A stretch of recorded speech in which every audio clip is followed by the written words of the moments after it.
দেখো আমরা কী করব, 10% হারে 50,000 টাকার 2 বছরের চক্রবৃদ্ধি সুদ কত এটা বের করব।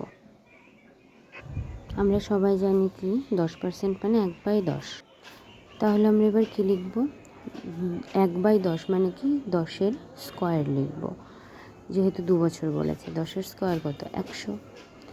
এবার আমরা কী করব, এই 100 থেকে দুবার আমাদেরকে সুদ নিতে হবে 10% করে।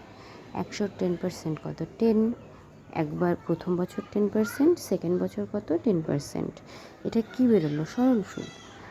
এবার যেহেতু আমাদের চক্রবৃদ্ধি সুদ বলেছে, তাই এই 10 থেকেও 10% নিতে হবে, সেটা হবে 1।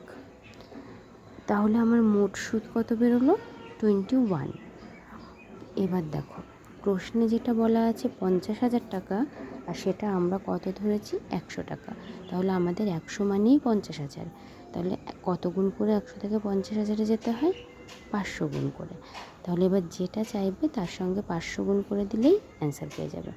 তাহলে 21 × 500 করলে কত হয়, 105, তারপর দুটো শূন্য। এবার দেখো এইটা আরেক রকমভাবে করা যায়।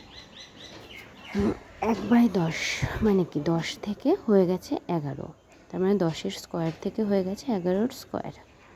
তো আমাদের আসল কত, 100। 100 থেকে 121 হয়ে গেছে, বেড়েছে কত টাকা সুদ, 21 টাকা সুদ বেড়েছে। তাহলে এই 100 মানেই 50,000। আর তাহলে কত গুণ, 500 গুণ করে যেতে হবে, আর এই 21-এর সঙ্গে 500 গুণ করে দিলে যেটা হবে সেটাই অ্যান্সার, 105, তারপরে দুটো শূন্য। দেখো এরকম আরও ভিডিও পেতে চাইলে চ্যানেলটা সাবস্ক্রাইব করে রেখো।